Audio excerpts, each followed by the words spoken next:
Assalamualaikum warahmatullahi wabarakatuh. Waalaikumsalam warahmatullahi wabarakatuh. Alhamdulillah, para pendengar sekalian, kita bertemu kembali di Seragam ya.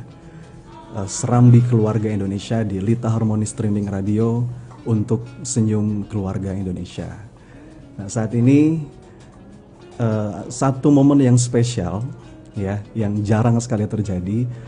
Kita akan berbincang-bincang mengenai komunitas PPA. Nah, para pendengar sekalian sudah pernah dengar belum komunitas PPA?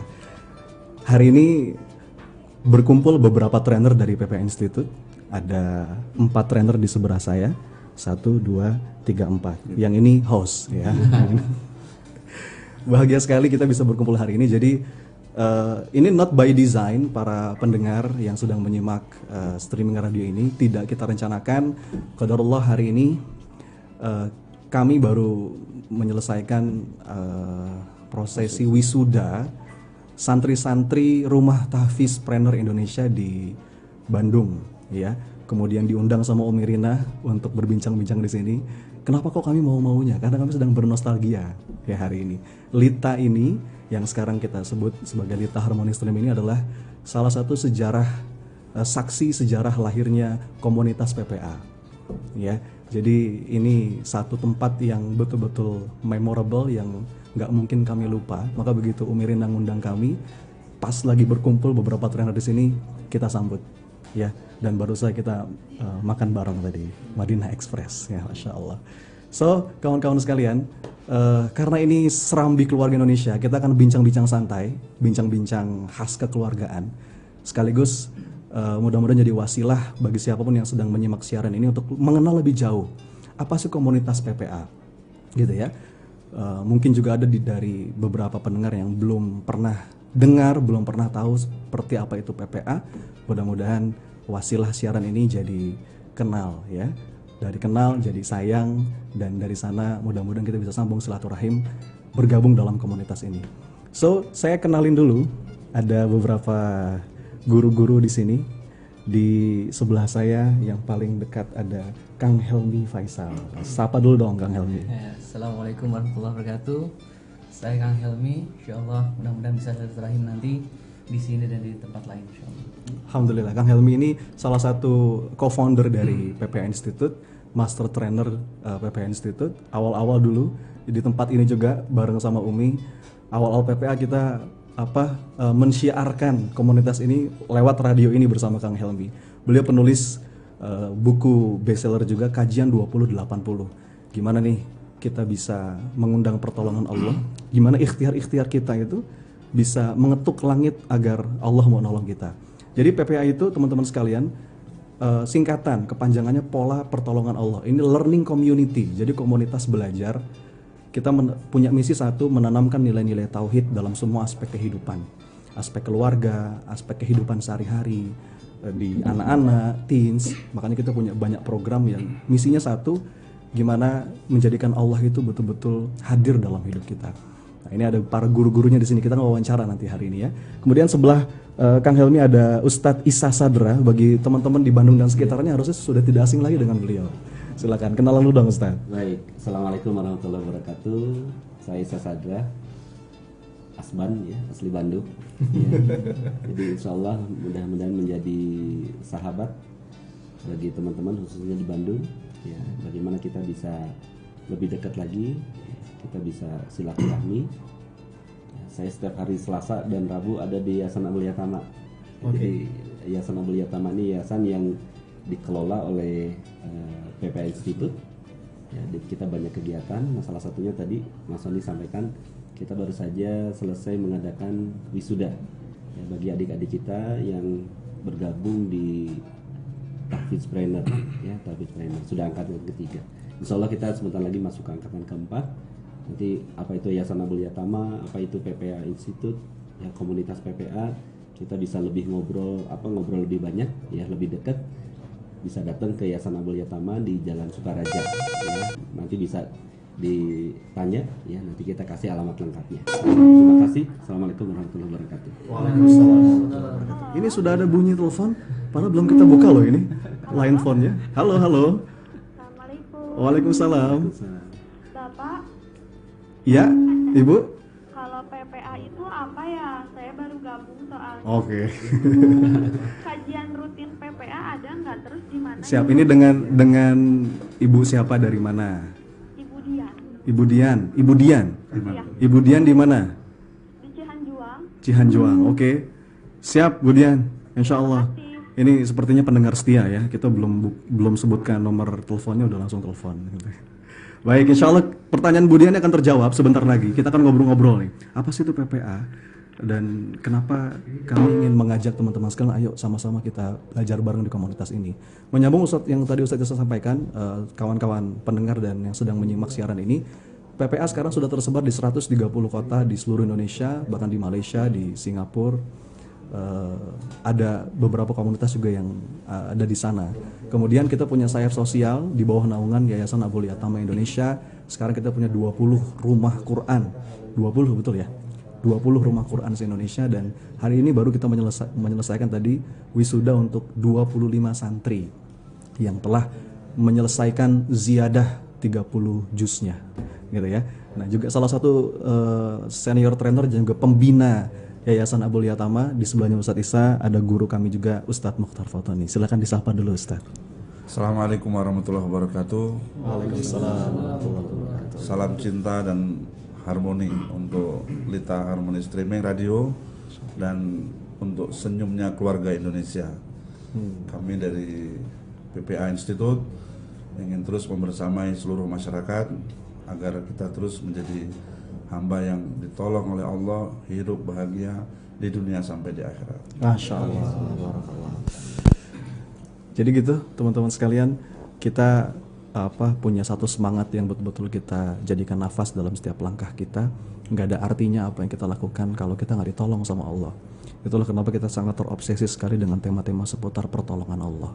Dan di komunitas ini kita sama-sama belajar. Insya Allah kita akan berkenalan lebih lanjut. Selanjutnya yang paling pojok sana, wah, yang pakai batik merah meriah, ya. Ada Ustadz Mukhlis, mangga disapa dulu Ustadz. Baik, Assalamualaikum warahmatullahi wabarakatuh. Waalaikumsalam. Saya Mukhlis Abu Azam dari Makassar aslinya. Hari ini beruntung sekali Allah hadirkan di Kota Bandung ya, menyaksikan langsung adik-adik kita yang menjadi hafiz Quran. Salah satu wasilah dari para PPLC dan juga alumni PPA yang rutin memberikan sedekahnya lewat Yayasan Abul Yatama. Dan ini kali pertama saya menyaksikan langsung dan Masya Allah, saya tak henti-henti bersyukur dan air mata saya mengalir menyaksikan betapa beruntungnya orang tua yang anaknya telah menjadi hafiz Quran. Mereka sudah punya hadiah, sudah punya sebuah tabungan yang kelak akan dipetik di akhirat. Allah. Yang kedua, betapa beruntungnya mereka yang menjadi wasilah di balik ini semua. Mungkin tidak tahu. Mereka hanya tahunya bersedekah, dan ternyata sebagian sedekah mereka mungkin nilai tidak seberapa, tapi sampai membawa wasilah anak-anak yang menjadi penjaga kalamullah ini. Masya Allah. Hari ini Bapak Ibu semua sedang berlindang, mempermandikan pahala-pahala doa-doa dari anak-anak yang insya Allah diberkahi Allah ini. Dan teman-teman semua pendengar dan juga penyimak ya dari radio Lita Harmoni ya, Lita Harmoni Streaming dengan Lita Harmoni Streaming ya. Insya Allah hari ini kami punya kesempatan sharing ya, atau menyapa teman-teman semua seputar PPA, karena di samping saya ini adalah guru-guru saya semua sebenarnya. Nah, kesempatan Bapak Ibu semua, teman-teman semua hari ini untuk kupas tuntas seputar PPA, terutama yang baru dengar PPA.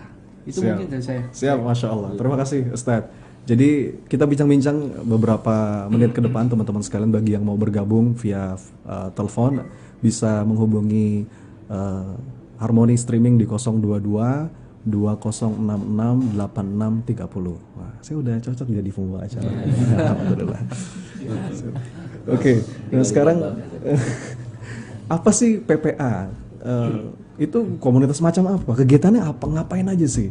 Dan kenapa ini why? Kenapa sih ini penting untuk ayo teman-teman gabung di sini? Itu pertanyaannya kayaknya yang paling pas itu juga sama Kang Helmi nih di sebelah saya. Silakan Kang Helmi. Baik, bismillahirrahmanirrahim. Alhamdulillah, puji syukur pada Allah hari ini ngumpul nih di Harmony Streaming ya, insyaallah, karena beberapa kali sebenarnya undangannya dari Umi Rina ini, dan hari inilah qadarullah Allah kumpulkan, bukan hanya sekedar saya, bukan hanya sekedar Mas Sony, bukan hanya sekedar kami berdua ya, tapi teman-teman yang lain, ada Ustadz guru kami Ustadz Muftah, Ustadz Isa, dan kemudian ada Ustadz Mukhlis ya. Ustadz Mukhlis ini dari Surawaku, salah satu trainer kita yang luar biasa ya, mendedikasikan diri dan waktunya untuk mensyiarkan atau mempromosikan, mengenalkan Islam, mengenalkan tauhid, memaknai apa yang terjadi dalam hidup ini menjadi sebuah cerita yang menarik untuk kita pelajari dan kemudian kita praktekkan dalam kehidupan kita sehari-hari. PPA, apa itu PPA? PPA itu seperti yang disampaikan oleh Mas Sony barusan, pola pertolongan Allah.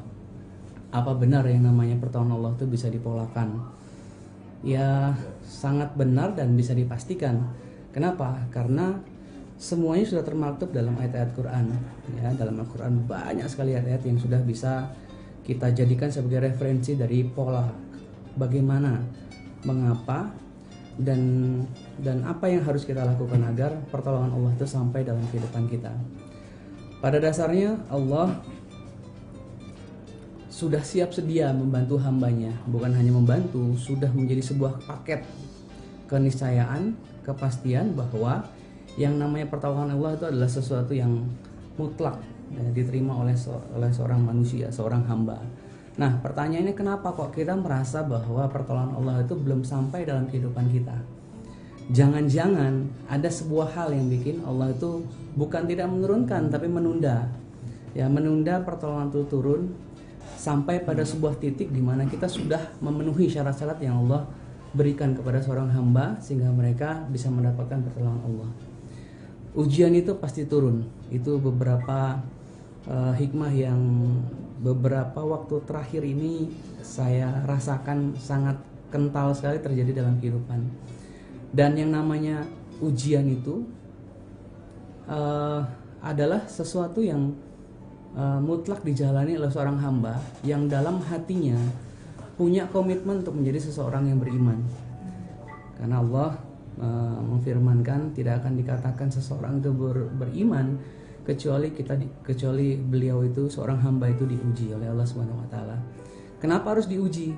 Karena gampangnya adalah Allah pengen ngasih hadiah. Yang namanya hadiah itu akan diterima dan menjadi manfaat yang maksimal bagi seseorang ketika dia sudah pantas untuk menerima. Hadiah mobil nggak mungkin dikasih sama orang yang anak yang umurnya masih 10 tahun, nggak mungkin dikasih tuh. Kalau anak umur 10 tahun ya hadiahnya apa sih? Mainan, coklat, buku anak, barangkali seperti itu ya.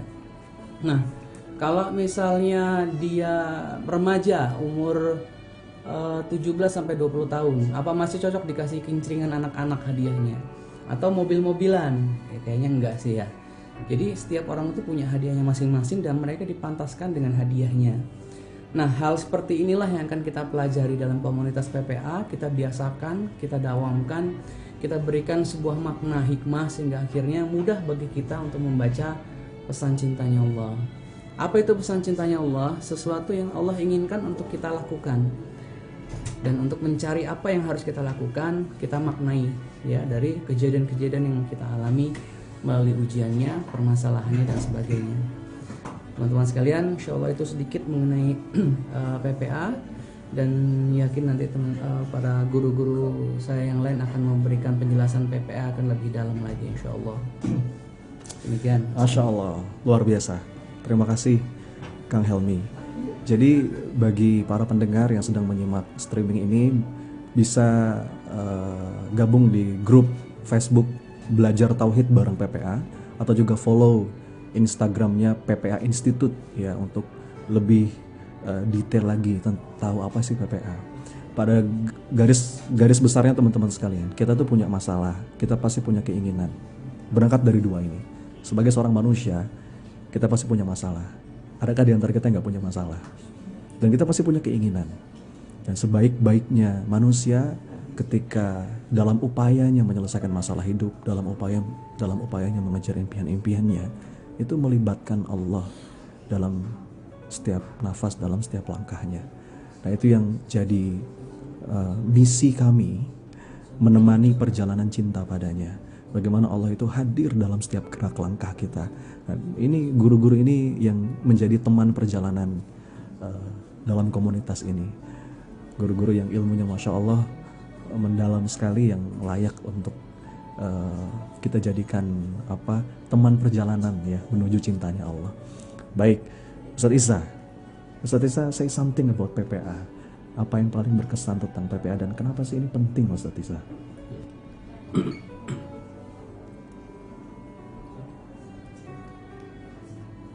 Ya, sebenarnya Allah yang menciptakan kita adalah zat yang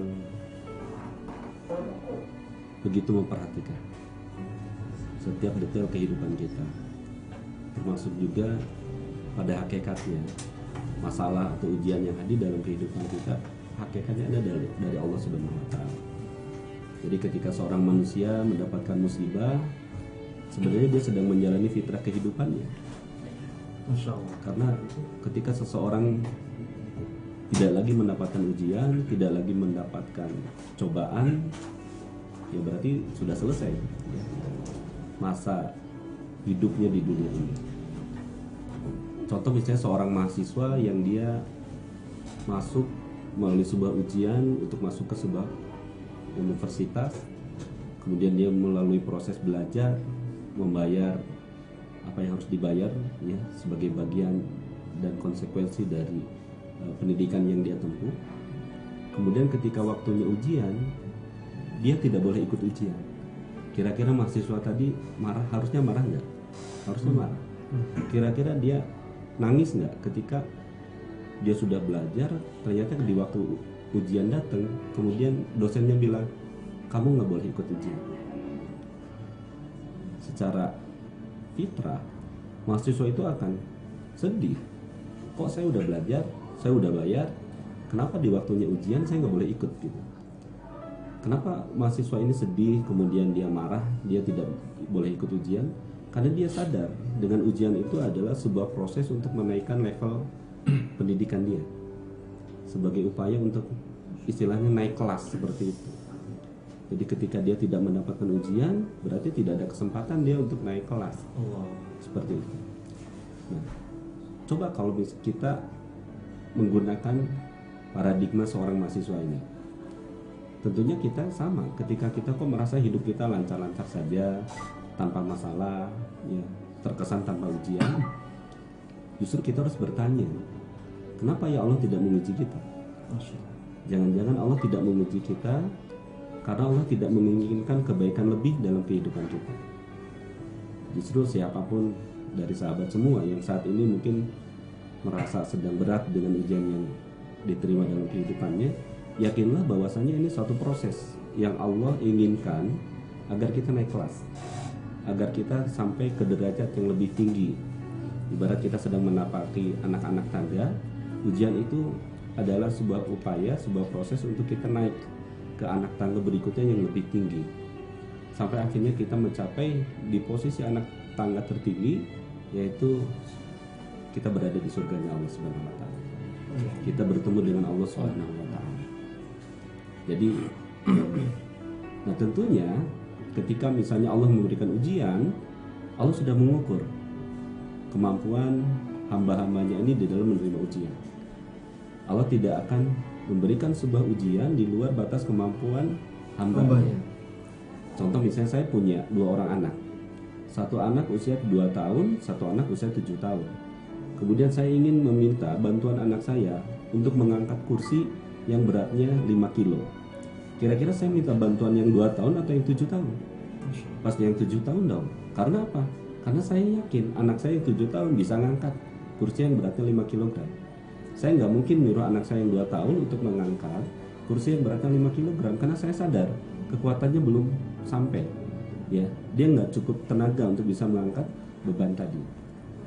Allah Maha Adil, ya, dengan segala ilmunya sudah mengukur bahwasanya ujian yang diberikan dalam kehidupan kita ya sudah Allah ukur pas dan kita bisa apa istilahnya tuh menerima ya, dan menjalankan ujian tadi. Tinggal Allah memberikan opsi, apakah ujian ini mau selesai dengan caranya kita atau mau pakai caranya Allah.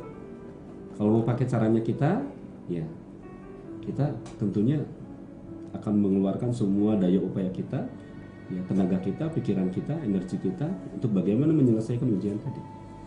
Ya, kalau dalam kelas PPA tuh ya kita ya bekerja keras lah untuk menyelesaikan ujian-ujian tadi. Tapi Allah pun memberikan opsi, memberikan pilihan. Mau nggak ujian-ujian tadi dibereskan dengan caranya Allah? Dan seringkali caranya Allah berbeda ya dengan caranya kita di dalam menyelesaikan ujian tersebut. Caranya Allah ini cara yang sekehendaknya Allah. Ya. Nah, tentunya ya Allah akan bekerja untuk menyelesaikan masalah ujian kita, tentunya dengan syarat dan ketentuan yang berlaku. Ya. Nah, disinilah di pola pertolongan Allah ini kita akan mengetahui apa-apa saja syarat atau ketentuan yang akan mendatangkan pertolongan Allah. Jadi kalau misalnya Bapak Ibu yang baru mengenal apa itu PPA atau baru mendengar ya mungkin dari teman atau membaca di media sosial tentang PPA, mungkin bertanya-tanya ini apa sih, training apa? Nah, intinya adalah PPA ini sebuah kajian ya dari para founder ya, dari founder PPA ada Mas Reza Rendi yang kebetulan hari ini belum bisa bergabung dengan kita, ada Mas Kang Helmi Faisal, ada Mas Sony Abikin, ada Mas Dedi Irawan sebagai founder dari PPA di awal ya yang membuat sebuah kajian. Ternyata ada kesamaan dari orang-orang yang selalu diberikan pertolongan oleh Allah, ternyata mereka melakukan pola yang sama. Dan ketika pola ini dilakukan, insya Allah siapapun yang menghadapi masalah atau ujian kehidupan, ya insya Allah akan mendapatkan pertolongan dari Allah Subhanahu wa Ta'ala. Mungkin gitu, Mas Ani ya. Terima kasih. Masya Allah, jazakallah Ustaz Isa. Jadi satu poin yang saya garis bawahi dari Ustaz Isa tadi, ujian itu adalah sentuhan cinta dari Allah, begitu ya Ustaz? Betul. Sentuhan cinta dari Allah. Nah kita harus benar nih menyikapinya. Makanya di komunitas ini kita jalan dengan pendekatan kelas-kelas training.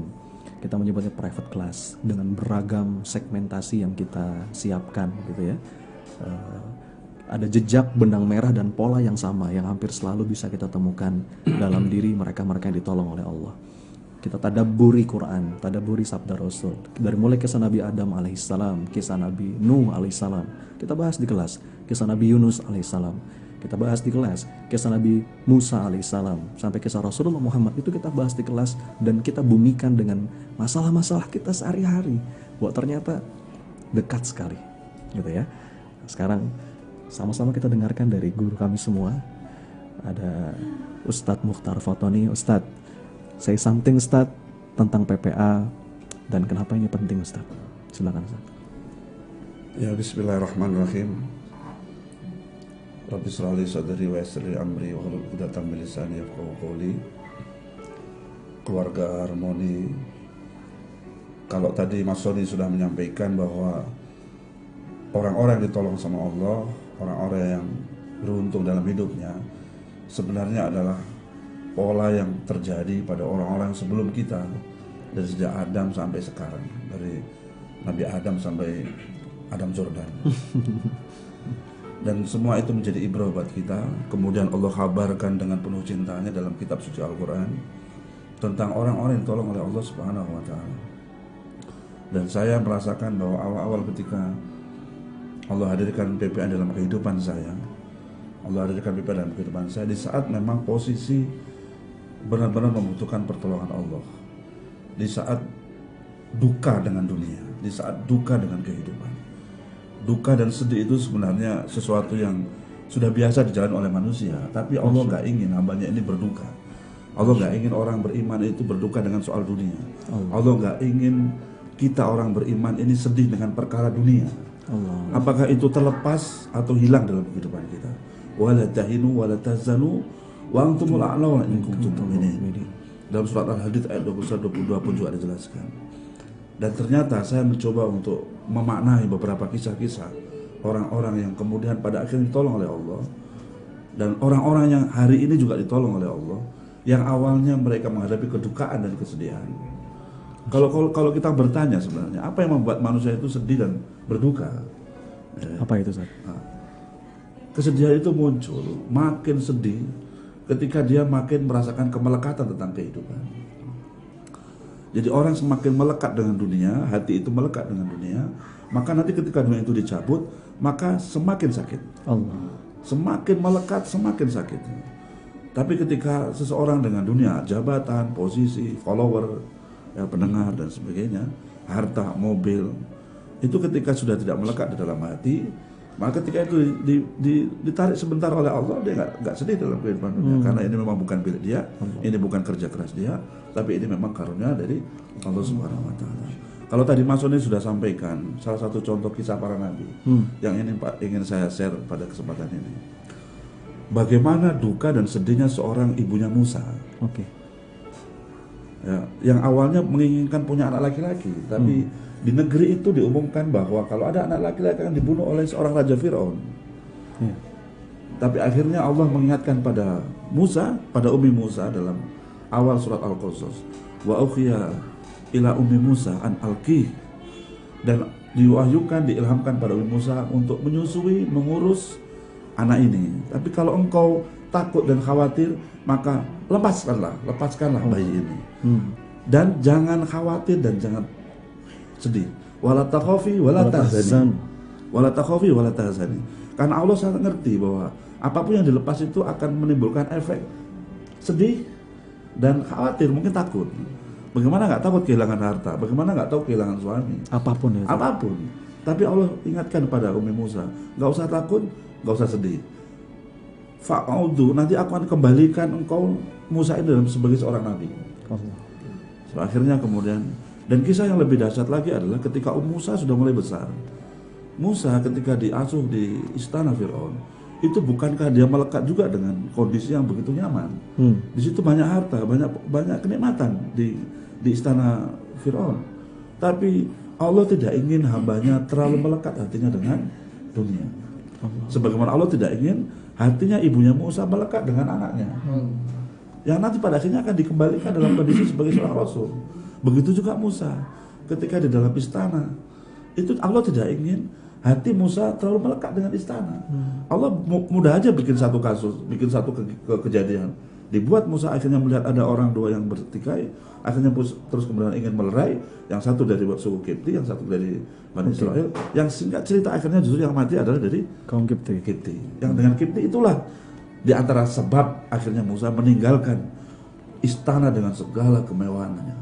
Sampai akhirnya saya juga terus merenung, ternyata ketika hati ini, jika kita itu dibiarkan melekat dengan dunia, jangan-jangan itu malah Allah tidak menyayangi kita. Tapi tanda orang yang oleh Allah disayang kepada hamba, justru hamba itu tidak dilekatkan hatinya dengan sesuatu apapun. Dan cerita ini akhirnya semakin dahsyat. Musa meninggalkan segala kemelekatan itu tanpa punya apa-apa, nggak ada pekerjaan, nggak punya pasangan, karena dalam kondisi yang benar-benar minus. Berangkat meninggalkan Mesir malam itu tidak punya apa-apa, sampai terhentilah langkahnya di Madian. Di situ semua dikembalikan sama Allah. Allah kasih istri, Allah kasih kerjaan, Allah kasih semuanya di Madian itu. Dan lebih mulia lagi kemudian Allah tugaskan dia menjadi seorang Nabi dan Rasul. Maka pertolongan Allah datang ketika kita menjadikan Allah satu-satunya tempat untuk bergantung kepadanya, dan kita hanya melekatkan hati kepada Allah. Begitu juga sebaliknya, sumber dari segala musibah dan kesedihan itu ketika hati terlalu melekat dengan selain Allah. Dan orang yang disayang oleh Allah, orang yang dicintai oleh Allah, justru tandanya adalah ketika hatinya tidak dilekatkan dengan selainnya. Allahu Akbar. Kalau dengerin Ustadz Mukhtar ngomong tuh terhanyut ya. Dan memang kisah Nabi Musa inilah kisah yang paling banyak kita bahas di kelas-kelas PPA ya Ustadz ya. Ada banyak sekali kisah Nabi Musa yang bisa kita tadabburi dan dekat sekali dengan keseharian. Ketika dia kehilangan semuanya di negeri Madian tadi, Nabi Musa berdoa dengan doa yang sangat indah, Rabbi inni lima anzalta ilayya min khairin fakir. Dan setelah itu berdoa di bawah pohon. Di bawah pohon. Setelah dalam kondisi yang berduka, sedih, tapi menolong orang lain. Dalam satu riwayat, Rasulullah SAW ketika melakukan mi'raj ke langit, lalu kemudian Rasul dari langit melihat pohon itu, dalam sebuah riwayat. Kemudian Rasulullah bertanya kepada Jibril, wahai Jibril, pohon apa itu? Apa jawab Jibril? Jibril kemudian menjawab, ya Muhammad, ya Rasulullah, pohon itu adalah pohon ketika Musa duduk di bawah itu dan dia meninggalkan semua untuk melepaskan segala kemelekatan tentang kehidupan. Allahu Akbar. Allahu Akbar. Ya. Di pohon itulah Nabi Musa berdoa tadi, Rabbi inni lima anzalta ilayya min khairin fakir. Dan dapat semuanya Ustaz ya, dapat istri, dapat makan, dapat minum, dapat pekerjaan, dapat advokasi, dapat tempat tinggal. Makanya kata Ustaz saya, ini doa yang paling pas buat anak kos. Gitu. Rabbi ini lima anzalta ilayya min khairin fakir. Dan itu tadi fakir, merasa fakir, merasa hina, nggak punya apa-apa. Kata kunci tadi Ustaz Mutar tadi, kemelekatan. Seringkali masalah dalam hidup kita karena kita terlalu melekat, dan Allah itu cemburu. Allah ingin hambanya kembali kepadanya.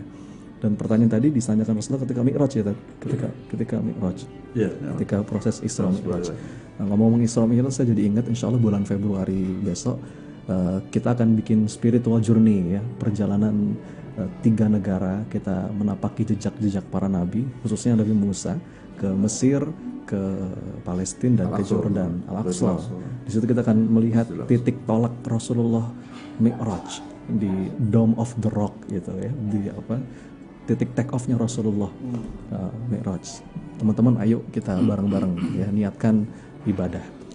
Baik, Ustaz Mukhlis, Ustaz, Ana nggak sabar dengar dari antum nih. Say something about PPA dan why, kenapa ini penting?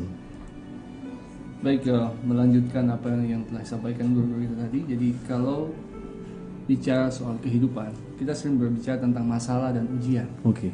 Dan saya yakin setiap kita punya pengalaman menghadapi ini dengan perkataan ini masalah sulit, ini masalah berat, ini masalah biasa. Pertanyaannya, dari mana kita tahu bahwa ini masalah berat dan sulit? Dari mana? Kadang kita mengukur kekuatan kita gitu, sehingga kita membuat diagnosis sendiri, ini sulit, ini berat. Saya nggak kuat begini terus, begitu ya. Benar. Jadi padahal kalau kita buat perumpamaan seperti ini, misalnya di Bandung ini, Anda tahu ada seseorang yang mungkin ada hanya di Bandung ada satu orang yang bisa menyelesaikan masalah Anda, karena diberikan ujian itu, ujian apapun lah ya. Anda tahu bahwa di Bandung ini dari semua orang ada satu orang yang bisa menolong Anda, hanya satu orang saja. Tapi Anda ini punya hubungan jauh dengan orang ini. Anda tidak kenal siapa namanya, di mana alamatnya, Anda tidak kenal. Dan masalahnya sebenarnya masalah kecil aja. Gimana? Bisa nggak selesaikan? Tentu jawabannya tidak. Karena nggak kenal itu. Karena tidak kenal. Orang bisa tidak dekat, tidak kenal, siapa bisa membantu Anda. Tapi satu ketika Anda mendapati satu masalah sangat besar sekali. Menurut semua orang di Bandung ini masalah serius, ini masalah sulit, dan semua orang nggak bisa menyelesaikan masalah ini. Dan Anda tahu ada satu orang yang bisa menyelesaikan masalah ini, dan Anda dekat dengan orang itu. Kira-kira masih bermakna ada masalah yang semua orang mengatakan besar itu? Tentu tidak. Maka guru-guru di PPA mengajarkan kita, ketika masalah datang, bukan fokus pada masalah. Fokus pada masalah. Benar. Kesalahan kita selama ini adalah kita selalu fokus pada masalah. Kita tidak fokus mengukur seberapa dekatnya kita dengan solusi masalah kita. Berapa banyak kita lihat kisah-kisah orang terdahulu. Rasulullah saat dikejar di awal beliau dakwah, dikejar oleh kafir Quraisy, dan beliau bersembunyi bersama Abu Bakar. Sudah terancam, dan saat itu Abu Bakar mengatakan, "Oh Rasulullah, kita sudah akan terbunuh di Gua Sur." Di Gua Sur. Apa kata Rasul? La takhaf wa la tahzan, innallaha ma'ana. Dia mengatakan dalam kondisi Abu Bakar sudah nyaris putus asa, Rasul tetap tenang. Sebab dia tahu yang mendatangkan masalah siapa? Allah. Yang menyelesaikan masalah siapa? Allah. Dan saat itu Allah bersama dia. Maka dia dengan tenang saja, gak usah khawatir, Allah bersama kita. Kalimat yang sama pun diucapkan oleh Nabi Musa. Masya Allah. Saat Nabi Musa dan kaumnya diperintahkan lari meninggalkan Mesir. Dan saat itu Fir'aun dan bala tentara dengan kekuatan penuh mengejar mereka. Sampai satu titik Nabi Musa dan kaum terjebak di Laut Merah. Saat itu apa yang terjadi dengan kaumnya Nabi Musa? Yang tauhidnya pas-pasan gitu. Mereka mengatakan inna lamudrakun. Musa, mungkin bahasa kita ya. Kita akan cilaka, terkejar. kita mesti cilaka. Masya Allah. Gimana nggak cilaka gitu? Di depan lautan, di belakangnya siapa? Musa dan bala tentaranya. Gak ada solusi, gak ada ojek saat itu, gak ada telepon, gak ada sinyal, cilaka. Tapi apa kata Musa? Qala kalla inna ma'iya rabbi sayahdin. Tenang aja, Allah bersama saya. Dua kisah orang-orang yang telah terbukti ditolong Allah ini mesti menjadi pelajaran buat kita. Kehidupan kita, siapapun itu, akan terus dirundung masalah dan ujian. Selama kita hidup. Sebagaimana bergantinya siang dan malam. Maka orang-orang yang tauhidnya benar tidak akan fokus pada masalah. Tapi justru masalah itu membuat mereka mengukur seberapa dekatnya mereka dengan siapa? Allah sebagai satu-satunya solusi dari setiap masalah kita. Ini yang saya dapatkan dari guru-guru saya di PPA. Mudah-mudahan teman-teman semua pendengar setia maupun ya yang sudah pernah mungkin dengar PPA, mudah-mudahan Allah mudahkan kita terus belajar di komunitas ini tanpa meninggalkan komunitas yang lain mungkin ya. Tentunya ini hanya salah satu wasilah saja. Memahami PPA dalam hal yang lebih sederhana dan aplikatif. Ya, yang mungkin dari saya yang saya pahami tentang PPA. Terima kasih Ustaz Mukhlis. Ini teman-teman baru beberapa menit saja sudah banyak merinding ya. Saya pribadi terus terang to be honest luar biasa. Nah, kira-kira itulah yang kita kupas gitu ya, yang kita latih terus gimana bisa menjadi hamba-hambanya Allah yang yakin bahwa Allah selalu bersama kita. Bagaimana kita bisa jadi hamba-hambanya Allah yang tahu bahwa masalah itu Allah hadirkan bukan untuk kita selesaikan, bukan untuk membuat kita fokus ke situ, tapi justru harusnya membuat kita sadar bahwa kita ini butuh ditolong sama Allah. Begitu ya. Dan kalau saya ingat pesannya Umar bin Khattab dalam suatu waktu ketika beliau menjabat sebagai khalifah, beliau itu ingin melepas pasukan perang ke medan perang. Apa kata Umar? Wahai pasukan muslimin, ketahuilah, yang membuat kalian ditolong sama Allah itu bukan karena jumlah kalian banyak dan juga bukan karena kalian itu kuat, tetapi yang membuat kalian ditolong, yang membuat kalian menang adalah karena kalian ditolong sama Allah. Ya. Dengan kata lain, Umar bin Khattab radhiyallahu anhu juga ingin mengatakan kepada kita, Bapak Ibu, wahai hamba-hambanya Allah, yang bisa bikin masalah-masalah kita selesai, yang bisa bikin hutang-hutang kita lunas mungkin, masalah keluarga kita membaik, masalah karir kita juga membaik, usaha kita juga membaik, yang sudah lama menanti jodoh dapat jodohnya, yang sudah lama menanti keturunan Allah kasih keturunan. Itu bukan semata-mata karena ikhtiar kita, tapi juga karena pertolongan Allah, gitu ya. Baik, nah sekarang saya agak acak Ustaz Isa, Ustaz sebagai penutup Ustaz kebersamaan kita, kasih satu sudut pandang lagi Ustaz, kenapa kita harus yakin dengan itu, dan lagi-lagi kenapa PPA? Baik. Ada satu kejadian yang sempat viral di media sosial sampai di media televisi tentang seorang laki-laki yang sudah sepuh, ya kalau tidak salah di Sulawesi Selatan waktu itu. Okay. Seorang laki-laki yang sudah tua, tapi dia memiliki niat yang tinggi. Ya, hatinya sudah terpaut dengan Baitullah. Ya, dia ingin melaksanakan umrah. Untuk mengejar cita-cita tadi, beliau melakukan ikhtiar itu dengan menabung. Sebagaimana kita yang ingin berangkat umroh, kita bekerja dan kita tabung dari sebagian hasil yang kita dapatkan untuk bisa mewujudkan impian kita ke Baitullah. Begitupun yang dilakukan oleh laki-laki ini, dia menabung dari hasil pekerjaannya. Kalau tidak salah, beliau pemulung lah seperti itu. Dari hasil tabungannya terkumpul kurang lebih 2 juta. Hanya 2 juta? Hanya 2 juta, dan beliau sudah sangat sepuh. Seolah-olah Allah melihat ya dengan segala kasih sayang dan cintanya Allah. Kalau saya boleh menganalogikan, sesungguhnya laki-laki ini nggak akan bisa kalau dia menggunakan cara dia untuk sampai ke Baitullah. Logika akal kita. Karena sebagian kita sering menghubungkan antara sebab akibat. Akibat pasti ada sebabnya. Ya, bagi Anda yang mungkin memiliki penghasilan yang kayaknya datang ke Baitullah itu sebuah hal yang mustahil. Mohon maaf, misalnya saudara-saudara kita yang setiap hari mengandalkan nafkahnya dengan mengayuh beca, berapa sih paling besar dari mengayuh beca? Tentunya dia menganggap bahwasannya datang ke Baitullah itu sebuah hal yang mustahil seperti itu. Karena seringkali dihubungkan antara sebab akibat. Tapi Allah Subhanahu wa taala seringkali memberikan pertolongan kepada hambanya tanpa sebab akibat. Sebagaimana yang Allah berikan kepada laki-laki ini, di mana dia hanya menabung dan tabungannya cukup hanya terkumpul 2 juta, tentunya masih jauh untuk dia bisa berangkat ke Baitullah. Tapi Allah dengan kasih sayangnya ingin menolong hamba ini. Dan caranya dengan apa? Dengan diberikan ujian, dengan diberikan masalah. Masalahnya apa? Ya, Allah bakar rumah si orang ini. Berikut dengan uang tabungannya yang 2 juta. Kebakaran. Dan ini sempat viral kemarin-kemarin di Facebook, ya, di medsos. Ketika laki-laki ini, ya, tanda kutip menerima ujian masalah tadi, ya, yang pada hakikatnya itu adalah cara Allah memberikan pertolongan agar dia bisa berangkat ke Baitullah, tapi dengan sebelumnya Allah berikan dulu ujian. Masalah dengan apa? Dibakar rumah, dibakar tabungannya. Lalu apa yang terjadi? Yang terjadi adalah muncul simpati yang sebegitu besar. Kisahnya ini viral sampai banyak orang yang menawarkan umroh gratis kepada bapak ini. Bahkan kalau tidak salah ada yang sampai menawarkan haji, bahkan ada yang siap membangun kembali rumahnya. Inilah cara Allah, ya, yang seringkali tidak masuk logika akal kita, yang seringkali tanpa sebab akibat.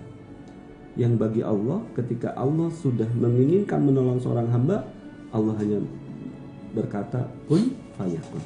Ketika Allah berkata kun fayakun, terjadi maka terjadilah. Nah, oleh karena itu, ya sahabat sekalian, ya para pendengar Lita Harmony Streaming, yang Lita ini sebuah radio yang saya mungkin sudah ada sebelum saya ada. Iya, 47 tahun. 47 tahun. 47 tahun. Jadi di usia 47 tahun ini, masya Allah, usia kematangan. Allah. Ya, usia 40 tahun ini usia kematangan. Dan hari ini, ya saat ini Lita Harmony Streaming ini sudah di angka 47 tahun.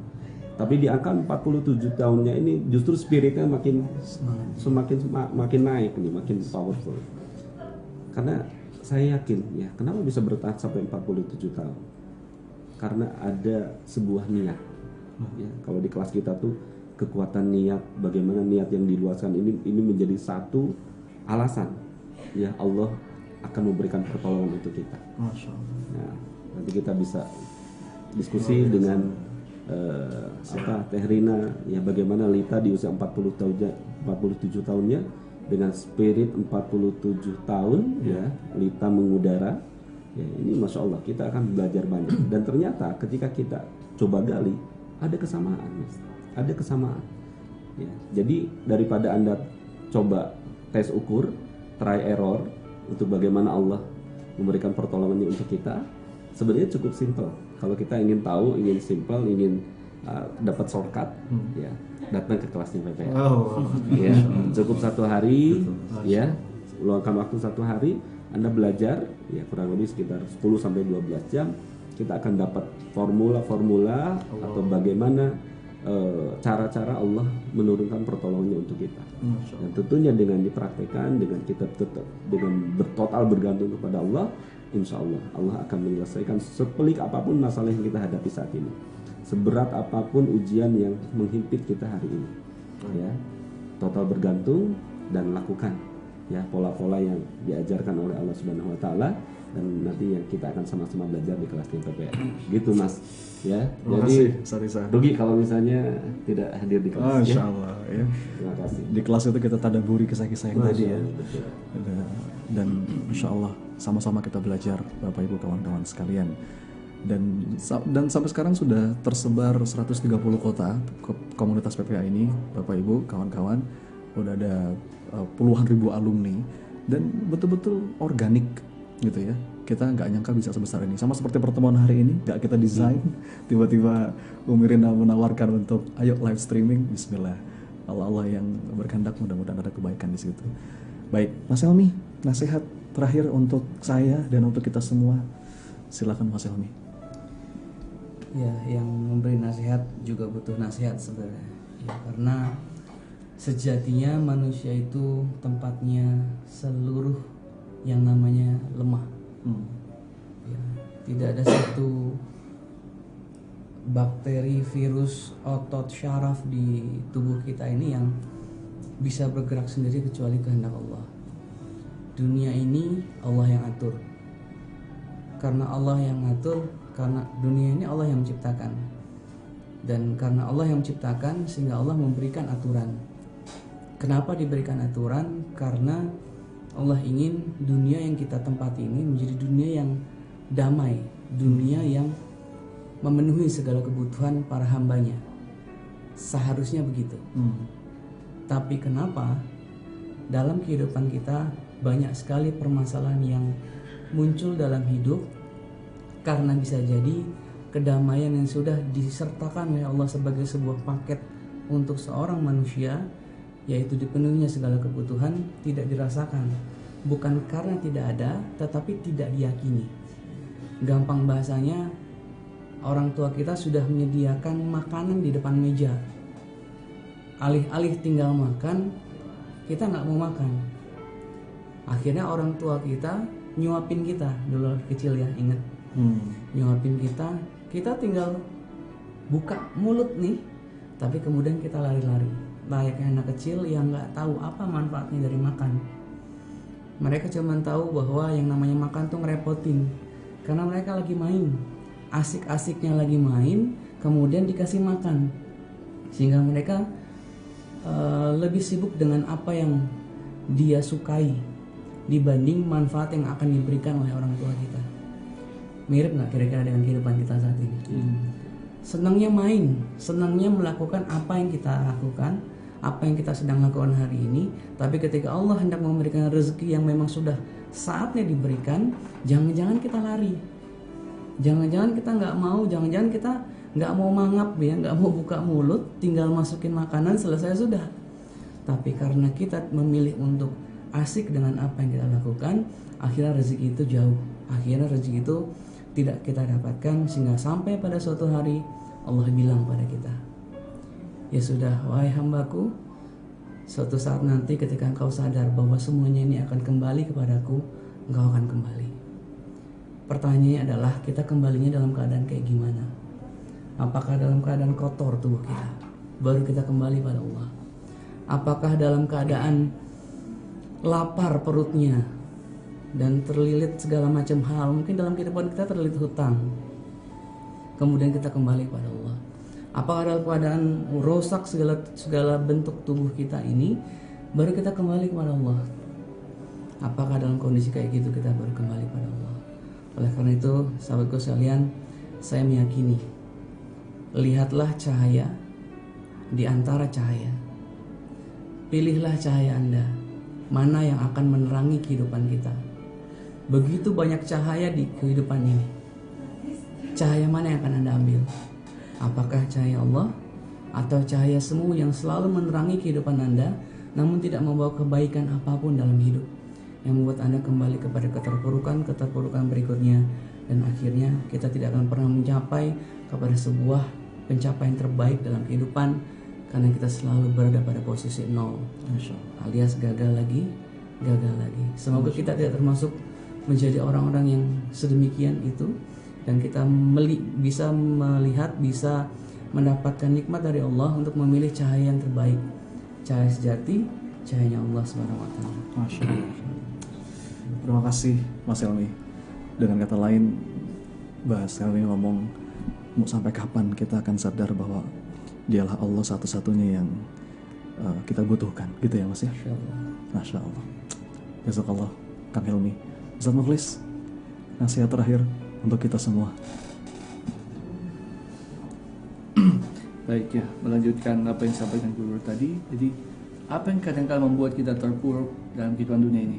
Ada urusan keinginan dan kebutuhan kita, makan, minum, pakaian, rumah, jodoh, anak. Itu kan yang selalu membuat kita nangis, seolah merasa tidak beruntung, putus asa, bahkan sebagian sampai bunuh diri. Seolah-olah semua itu belum dijamin sama Allah. Soal itu Allah zalim membiarkan kita hidup di dunia ini tanpa mau tahu dengan urusan kebutuhan kita. Padahal teman-teman semua, kita lihat anak kecil, kita waktu masih kecil mungkin usia 4 tahun. Apa yang kita lakukan 4 tahun? Hanya main aja, main, kerja main, tidur. Saat kita asik main, ibu bapak kita mungkin sedang duduk di meja makan, menikmati makan siang atau makan malam. Lalu ibunya bilang begini, "Pak, itu anakmu sudah usia 4 tahun sekarang."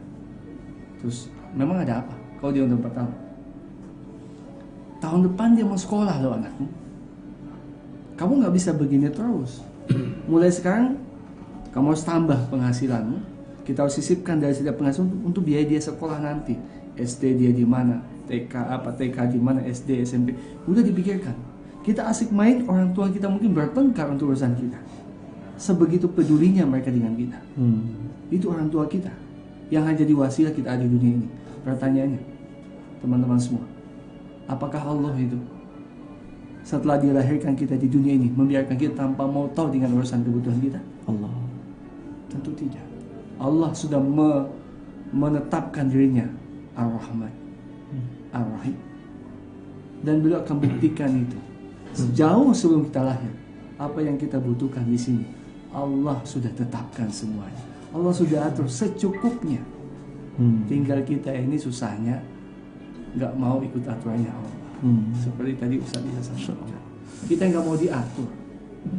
Andai kan kita mau ikut aja maunya, pasti semua. Sebab itulah puncak pencapaian seorang hamba di dunia ini adalah saat dia ridho sama Allah. Dia ikuti maunya Allah. Sehingga guru-guru kita menasihati kita, kalau boleh kita meminta satu hal dalam kehidupan dunia ini, satu aja kita minta, ya Allah, tuntun saya untuk ridho kepadamu. Sudah cukup. Karena saat kita ridho, Allah katakan, saya ridho pula kepadamu. Sudah selesai. Masya Allah. Semoga pertemuan yang singkat ini menjadi nasihat buat saya dan kita semua untuk belajar. Di sisa-sisa waktu kita ini, Allah tuntun kita untuk ikuti apa maunya Dia, bukan maunya saya. Allah. Sekian. Allah. Radhiyallahu anhum wa radu'an. Saya pokoknya banyak ditonjok-tonjok ya beberapa menit ini ya. Terima kasih guru-guru sekalian. Terakhir Ustadz Mukhtar, nasihat untuk kita semua. Ya. Kadang nasihat itu tidak terlalu panjang. Melanjutkan dari Ustadz Muslim tentang keridhaan. Jika engkau ridho atas apa yang telah Allah tetapkan, maka Allah pun akan ridho padamu sekalipun amalmu sedikit. Sekalipun amalmu sedikit. Paling itu aja. Itu kalimat yang singkat, padat, nancep ya. Makanya saya pernah dengar dari salah seorang guru, ada satu doa yang kalau kita dawamkan setiap pagi dan setiap petang, Allah akan memandang kita dengan sepenuh cinta. Dan doanya kita sudah hafal dari TK. Doanya apa? Raditu billah ya Rabbah, ya Allah hamba ridho, engkau Rabb hamba. Hamba ridho, ya Allah engkau yang mengatur segala urusan hamba. Dan ternyata ini adalah satu kunci pertolongan Allah juga ya Ustaz ya. So teman-teman sekalian,